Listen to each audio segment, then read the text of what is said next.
Range anxiety, reliability, safety, ये 3 major concerns होते हैं जब भी कोई ईवी खरीदने का मन बनाता है। BYD बोलती है कि हमने इन तीनों कंसर्न्स को ग्लोबली एड्रेस किया है, and that's why we are the largest electric vehicle maker in the world. E6 उनकी भारत में एंट्री थी जो कि बेहद सक्सेसफुल रही। अब उसका अपडेटेड मॉडल लेकर आए हैं और इन तीनों पैरामीटर्स को ये और ज्यादा बेहतर तरीके से एड्रेस कर रहे हैं। इस दावे में कितनी सच्चाई है उसके बारे में आज हम बात करेंगे। इसकी एक्चुअल रेंज आपको कितनी मिलेगी वो हम टेस्ट करेंगे और ओवरऑल सेफ्टी की भी बात करेंगे। नमस्कार, खमागनी दिव्य सज्जनों, मेरा नाम है विकास योगी, आप देख रहे हैं और योगी, और आज मेरी सवारी ये नई E-Max 7 होगी।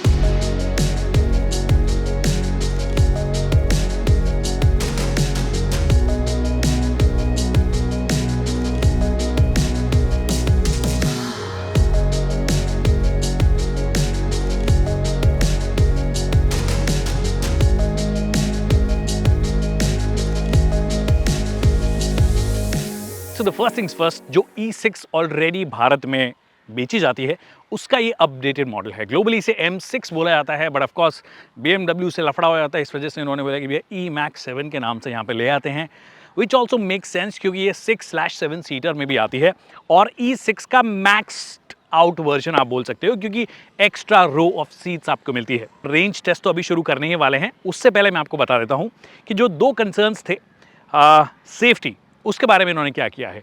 देखिए, जो इनकी ब्लेड टेक्नोलॉजी है, मतलब ब्लेड बैटरी जो टेक्नोलॉजी है, जिस तरीके से लेयरिंग होती है, किस तरीके से कोटिंग होती है, मल्टी कोट्स होते हैं, मल्टी लेयर्स होती हैं, उन्होंने उस लेवल की सेफ्टी अचीव कर ली है कि जितने भी टेस्ट किए अभी तक, चाहे NMC बैटरीज के कंपैरिजन में किए हों या किसी और आर्किटेक्चर, किसी और स्टाइल की बैटरीज के साथ में किए हों, हमेशा जो ब्लेड इनकी बैटरीज हैं वो ज़्यादा सेफ पाई गई है। ड्रिल वाला टेस्ट किया, फिर ट्रक्स चढ़ा के देख लिए, बहुत भारी ट्रक्स चढ़ा के देख लिए, but the battery pack remained intact. So that says a lot about it's technology की कितनी सेफ है ये बैटरी टेक। सेफ्टी जो था वो कंसर्न की हमने बात कर ली है। दूसरा कंसर्न होता है रिलायबिलिटी। अब रिलायबिलिटी का क्या मतलब होता है? रिलायबिलिटी का मतलब होता है, जब हम ऑटोमोटिव के टर्म्स में बात करते हैं कि भाई रिलायबिलिटी हो तो टोयोटा की जैसी हो, वरना ना हो। जब आप इलेक्ट्रिक व्हीकल्स की बात करते हो तो there is one brand globally that is equivalent to Toyota in terms of reliability is the BYD। They proven the reliability. 8 साल की वारंटी देते हैं, 8 साल या 1,60,000 किलोमीटर में से जो भी पहले आ जाएगा उतने तक की वारंटी आपको मिलती है। कोई भी दिक्कत एज सच इनके मोटर्स में बहुत ज़्यादा दिक्कत नहीं आती है, ना इनके बैटरी टेक्नोलॉजी में आज तक कोई दिक्कत आई है। मतलब जो थोड़े बहुत केसेस होंगे वो केसेस होंगे ग्लोबली, बट जब आप बात करते हो टेस्ला की फॉर एग्जाम्पल, तो टेस्ला जो है वो अपनी रिलायबिलिटी के लिए नहीं जानी जाती है। That's the least reliable brand in the world. अगर आप ओवरऑल रैंक की बात करोगे उसके ऊपर रेंज रोवर ऑफकोर्स आता है, मतलब रेंज रोवर आइस में जो है वो टेस्ला ईवीज में है, और बाकी भी जो ईवी ब्रांड्स उनमें रिलायबिलिटी एक बड़ा कंसर्न रहा है। But BYD has been one brand that is proven to be reliable. आज भी E6 जो मोस्टली बड़े शहरों में एज ए टैक्सी भी काम आती है या प्राइवेट व्हीकल भी काम आती है, आप किसी से भी बात करोगे तो most people are happy with the kind of reliability that these guys offer, the kind of range that these guys offer, और उससे ज़्यादातर लोग खुश हैं। और वही चीज़ E-Max 7 के साथ भी कंटिन्यू रही है। बट असली सवाल ये है कि भैया असली रेंज कितनी देगी, क्योंकि सबसे बड़ा कंसर्न तो वही होता है कि क्या मैं एक शहर से दूसरे शहर बिना किसी टेंशन के जा सकता हूँ। Let's go.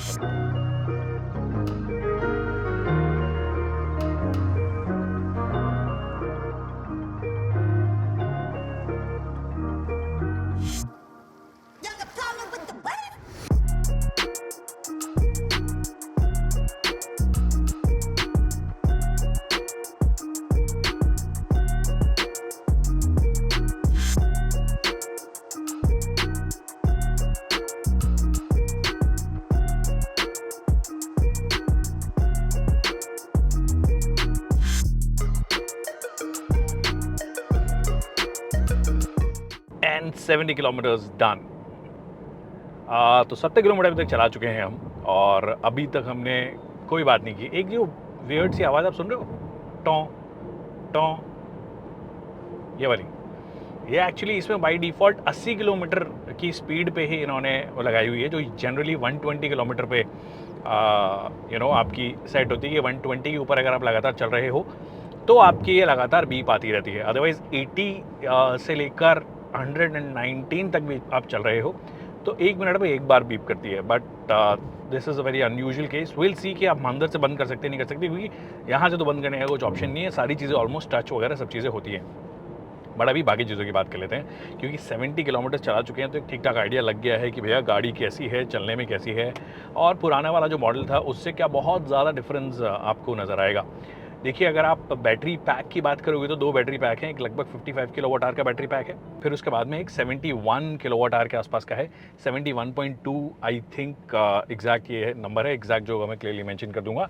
But that's the model we are driving, और वो एक मॉडल है जिसमें इन्होंने क्लेम रेंज जो बोली 520 किलोमीटर्स बोली है। अब देखिए, जो ट्रिप है हमारी लगभग, जैसे मैंने बोला कि 72 किलोमीटर के आसपास हो गई है।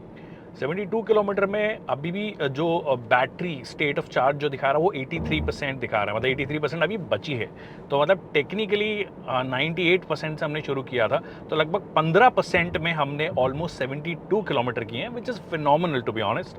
और अभी भी 424 किलोमीटर की रेंज दिखा रहा है। परफॉर्मेंस कैसी है? अब देखिए, मोटर जो है it's a front wheel drive car, it's not your all wheel drive car. किसी भी इलेक्ट्रिक कार को अगर ऑल व्हील ड्राइव बनाना होता है तो आप 2 मोटर्स का इस्तेमाल करते हो। कई लोग 4 मोटर्स का भी इस्तेमाल करते हैं कि हर व्हील के लिए एक अलग मोटर हो गई। और अगर आपको बेसिक इंफ्रास्ट्रक्चर में जाना है, मतलब बेसिक लेवल पे अगर आप जाना है, तो आप एक फ्रंट एक्सल में मोटर लगा देते हो which takes care of the front wheels, and rear axle में एक मोटर लगा देते हो which takes care of the rear wheel. इस वाले केस में इन्होंने क्या किया है, इस वाले केस में इन्होंने सिंपली फ्रंट व्हील ड्राइव रखी है, और पावर आउटपुट फिगर्स जो है मेरे हिसाब से मोर देन इनफ है। 201 bhp की पावर आपको देती है। Now for a car which is meant for family usage, I think ये मोर देन इनफ पावर है। 0 to 100 जो ये लोग क्लेम करते हैं, दैट इज़ अंडर 9 सेकेंड्स। और ये ऑफकोर्स जब 0 to 100 की बात हो रही है तो वाली बात हो रही है कि अगर आप अकेले चला रहे हो तो आप 0 to 100 थोड़ा सा ज़्यादा अचीव करोगे। With the family of course it will be slower, but it will not be too slow. I am sure it will still be faster than all your Innovas, your Innova Crystas and Hycross और बाकी जितनी भी गाड़ियाँ हैं। EV के साथ में advantage आपको ऑफकोर्स मिलती है कि पुलिंग पावर जो है अच्छी है। ईवी के साथ में एक और चीज़ होती है जो कि डीजल्स और पेट्रोल में होता है कि जब आप चढ़ाई पे चढ़ते हो तो वो थोड़ा सा स्ट्रगल करते हैं। With the EVs that's not a problem. Auto hold by default इसके अंदर आता है। आप जैसे ही चढ़ान पे चढ़ोगे गाड़ी अपने आप होल्ड कर लेती है, रोल बैक पीछे नहीं होगी, दैट्स फॉर श्योर। चलाने में इट्स ईज़ ऑफ ड्राइविंग की अगर मैं बात करूँ, मतलब the way I am driving, I am changing lens easily, ज़्यादा बॉडी रोल नहीं है। और कम बॉडी रोल का एक एमपीवी शेप में भी ईवीज़ में होने का लॉजिक ये है क्योंकि जो बैटरी है आपकी वो बेस में बिछाई हुई है। सो लोअर आपका मतलब जो आपकी पूरी वेट है वो गाड़ी के बेस में है, और अगर आपका वेट जो है वो गाड़ी के बेस में है, दैट मीन्स आपको बॉडी रोल जो है वो कम नज़र आएगा, कम फील होगा। तो अगर आप फैमिली में से, अगर आप एक इनोवा क्रिस्टा में एक फैमिली जा रही है या हाई क्रॉस में एक फैमिली जा रही है, उसके बाद आप इसमें जा रहे हो, you will feel more comfortable in this one for sure. In fact आगे बैठे हो या पीछे बैठे हो, कंपैरिजन जब आप करोगे इसके सीधे तो राइवल्स नहीं है क्योंकि वो इलेक्ट्रिक नहीं आते हैं। हाइब्रिड में ऑफकोर्स आपको हाई क्रॉस मिलती है, बट अगर आप इससे कंपेयर करोगे this will be more comfortable, this will be a lot better in that sense.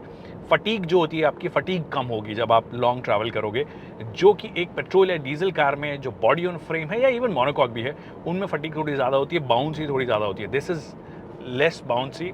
Ease of driving के हिसाब से it's very easy to drive, it's like your any typical car. और ट्रैफिक में भी जो ईज ऑफ ड्राइविंग था वो maintain था। The visibility is actually pretty good. Glass area जो है वो बहुत बड़ा है। ऑफकोर्स वो बोनट टिपिकल एसयूवी स्टाइल में नहीं होगा कि ऊपर उठा हुआ है, ये थोड़ा स्लोप होता हुआ नीचे जाता है, बट आई थिंक ओवरऑल काफ़ी कंफर्टेबल फीलिंग आती है आपको गाड़ी चलाने में, बहुत कम थकान होती है गाड़ी को चलाने में।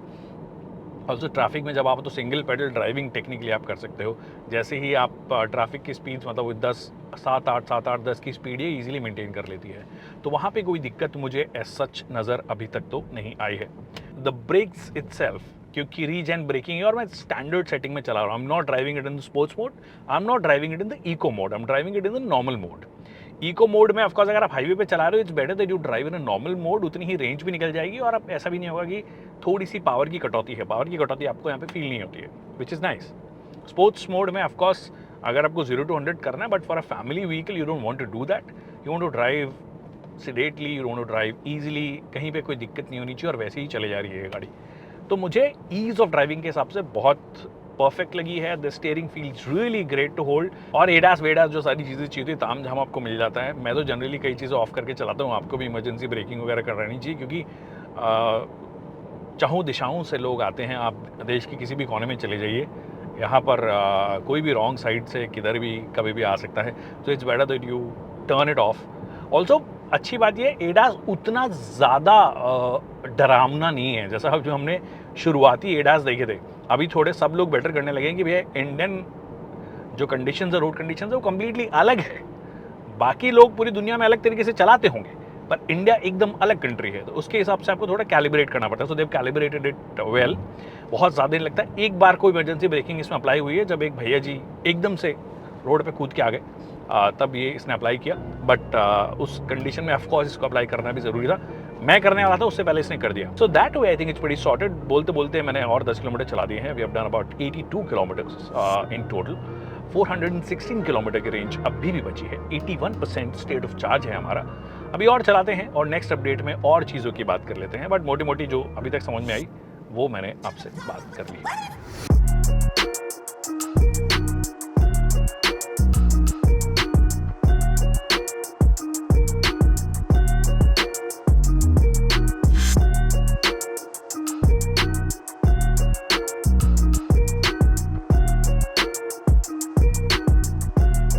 And 150 kilometres done and dusted. By the way single road है। इससे पहले कि आप मुझे पॉइंट आउट करो, मैं आपको बताता हूँ, इट्स अ सिंगल रोड जो कि टूवर्ड्स पौंडीचेरी जाती है। पौंडीचेरी से भी चेन्नई की तरफ जा रहे हैं। 150 किलोमीटर्स हमने कर लिए हैं। 150 किलोमीटर करने के बाद में एक चीज़ जो मुझे समझ में आई है कि सबसे कम थकाने वाली गाड़ियों में से है ये आपकी। It is very comfortable, very easy to drive, doesn't feel like an EV. ऐसा आउटराइड एक्सेलरेशन में ऐसा भयंकर नहीं है और उतना कम भी नहीं है। तो एकदम रेगुलर गाड़ी वाली फील है। If you are driving it with light foot you will be able to extract some good fuel efficiency as well, मतलब गुड रेंज एज वेल। अभी तक जो स्टेटस है वो ये है कि 63% बैटरी बची है। That is the state of charge. 324 kilometre की रेंज अभी भी दिखा रहा है। 151 मैं ऑलरेडी कर चुका हूँ with AC on all the time. AC on है इसका बाय द वे।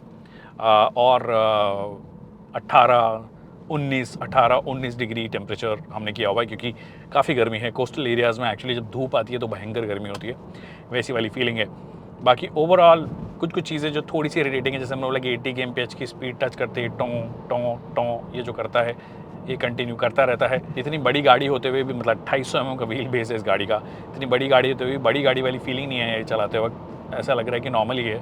और 90-100 किलोमीटर के आसपास भी हमने चलाया है, मतलब जो स्पीड्स हमने की है, उसके बाद भी ऐसा कुछ वैसा नहीं लग रहा है कि हाँ भैया it's a bit too much, बहुत ही लंबी कार है। जबकि लंबी है ये, व्हील बेस का देखोगे तो अच्छा खासा लंबा है इसका, जिसका एडवांटेज ऑफकोर्स इंटीरियर में मिलेगा अभी थोड़ी देर में, जब हमारा रेंज टेस्ट क्लोज, मतलब बिल्कुल पास में होंगे हम उसके, तब उसके बारे में बात करेंगे। क्योंकि मैं नहीं चाहता कि मैं गाड़ी खड़ी करूं और AC में शूट करूं, या फिर उसकी रेंज जो है वो आपको मिसलीडिंग थोड़ी सी मिल जाए। So I am driving it the way I should. So that's the update so far. बाकी देखते हैं आगे जाके क्या होता है।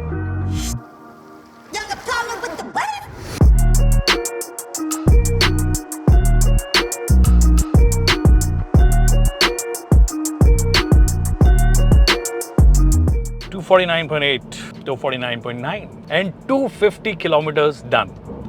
ऑनेस्टली जनरली आप जब EVs चलाते हो तो आपको रेंज एंग्जाइटी होती है कि आप की रेंज कब ख़त्म हो जाए, आप अपने डेस्टिनेशन पे पहुंच पाओगे या नहीं पहुंच पाओगे। ये रिवर्स हुआ है मेरे साथ में इस बार। एंग्जाइटी है बट इस चीज़ की कि मैं पूरा टेस्ट नहीं कर पा रहा हूँ अपना। मतलब अभी मैं 250 किलोमीटर से ज़्यादा कर चुका हूँ।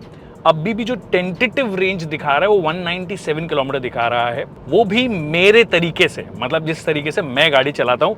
AC अभी भी ऑन है, 19 डिग्री पे चल रहा है, ब्लोअर 4 पे हमने सेट किया हुआ है, रेयर पैसेंजर के लिए भी AC ऑन है। तो मतलब what else do you expect in an EV? मतलब आपका जो रेंज एंग्जाइटी वाला जो क्वेश्चन है that is out of the window now. तो मैं अपना रेंज टेस्ट एक बार के लिए यहीं पे बंद कर देता हूँ। जो लास्ट में फिगर होगा वो मैं क्लियरली मेंशन कर दूंगा जब मैं एंड करूंगा वीडियो का। बट अब बाकी चीज़ों की बात कर लेते हैं।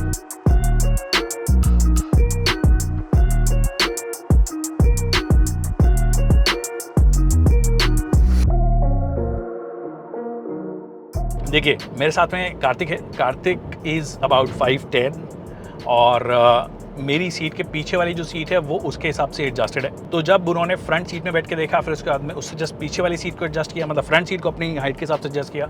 फिर उससे पीछे वाली सीट की जो कैप्टन सीट है, मिडिल रो, जो कि पहली बार आई है, उसको एडजस्ट किया। और उसके बाद में जब थर्ड रो में जाके बैठा तो उसके बाद में भी ऐसा नहीं था कि स्पेस क्रंच लग रहा है। And that's the beauty of a born EV architecture, जिसके अंदर आपका फ्लैट मतलब since there is no transmission tunnel, तो आपका जो फ्लोर है वो फ्लैट होता है। तो ईजिली आप अगर देखोगे तो 5'10", 5'10", 5'10" बैक टू बैक अगर बैठेंगे तो बैठ सकते हैं।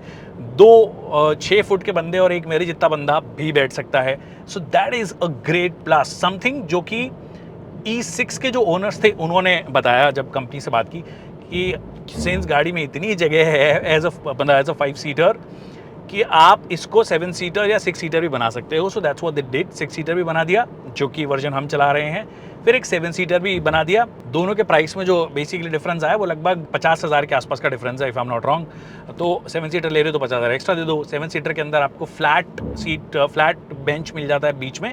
दैट मीन्स बीच में 3 बैठेंगे, आगे 2 पीछे 2, तो 2+3+2 हो जाएगा। और अगर 6 सीटर ले रहे हो तो 2+2+2 हो जाएगा। बट पॉइंट ये है कि लोग बैठ सकते हैं। ओवरऑल क्वालिटी E6 की जो क्वालिटी थी उससे डेफिनेटली बम्प अप हुई है। जहां जहां आपके टच पॉइंट्स हैं, स्टीयरिंग व्हील जो है वो लेदरेट से फिनिश की गई है। आपका हाथ जहां आप रखते हो उसको लेदरेट से फिनिश किया गया है। ये जो टॉप पोर्शन है इसको सॉफ्ट टच मटेरियल से फिनिश किया गया है, विच इज नाइस। हाँ, डैशबोर्ड जो है वहां पर कहीं पर भी आपको सॉफ्ट टच मटेरियल नहीं नजर आता है। जहां जहां टच पॉइंट्स है वहां पर ये चीजें आपको मिल जाती हैं।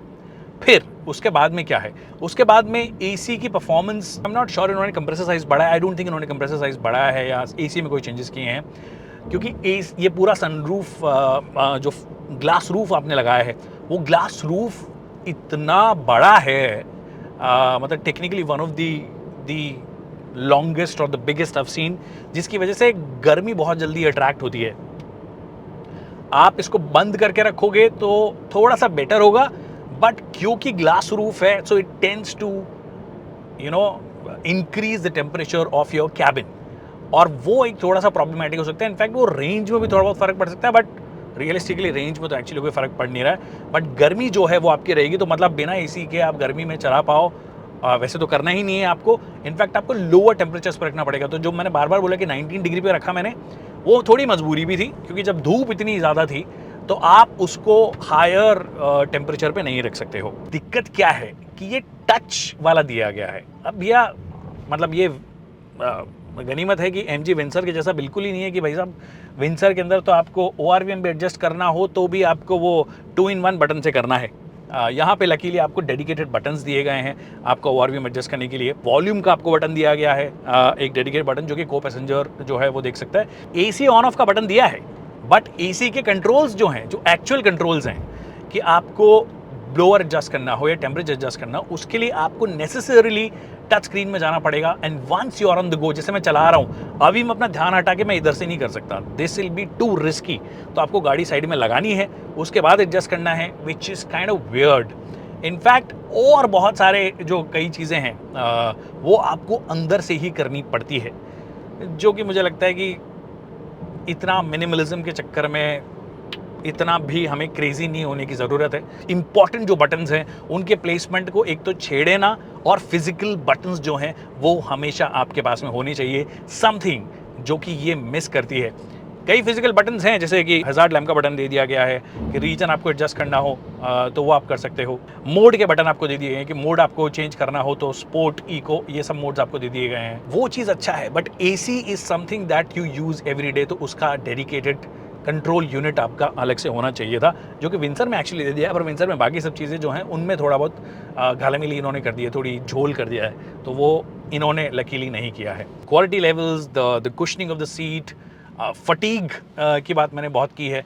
आप सबसे पीछे बैठे हो, आप बीच में बैठे हो, you want feel so much tired because they have made sure कि हर सीट में अच्छा स्पेस हो आपके पास में, अच्छी कुशनिंग हो। लास्ट रो में ऑफकोर्स आपका नी पोजीशन में रहता है, जैसे कार्तिक जब बैठ के देगा तो कार्तिक का थाई सपोर्ट उतना अच्छा नहीं था comparatively, but there was space to stretch little bit, तो वो स्कोप था। तो समबडी अगर बच्चे बैठ रहे हैं तो शिकायत करेंगे ही नहीं, but somebody who is probably my height 5'6" के आसपास, तो फिर उनको दिक्कत नहीं होगी उतनी ज़्यादा। दिक्कत तो होगी, उनकी भी नी पोजीशन होगी, but when you compare it with say the high cross, which is essentially the same segment, the high cross and the Invicto, उनके अंदर अगर आप बैठते हो और इसके अंदर बैठते हो तो ऐसा नहीं लगेगा आपको कि यार नहीं यार उनमें तो कुछ ज़्यादा ही कमाल हो गया और इसमें बहुत काट छाट की है या फिर कुछ हटा दिया है।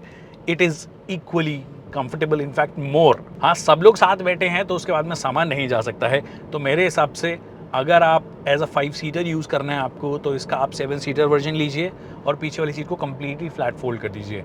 अगर आपको लगता है कि आप 5 लोग कैप्टन सीट्स में जाना चाहते हो तो एक पीछे वाली सीट को फोल्ड कर दीजिए, उसमें सामान आ जाएगा आपका और 5 लोग आराम से ट्रैवल कर सकते हैं। ऑल्सो जब धूप में हमने चलाया, एक तो आपका ग्लास रूफ हो गया, ग्लास रूफ ऑटोमेटिकली आपके कैबिन को गर्म करता है।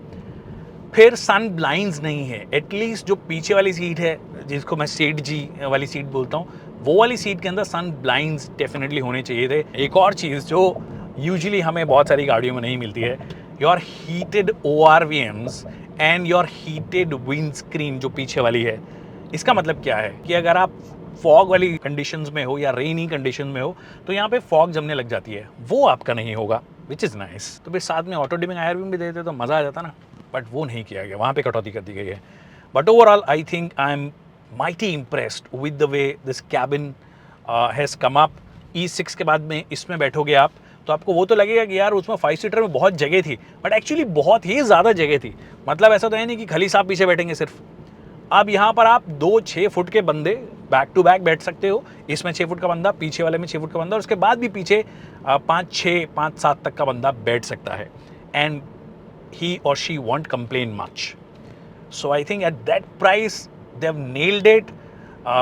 So if you're planning to buy a Toyota Hi-Cross, Innova Hi-Cross, I think this can be a great option for you।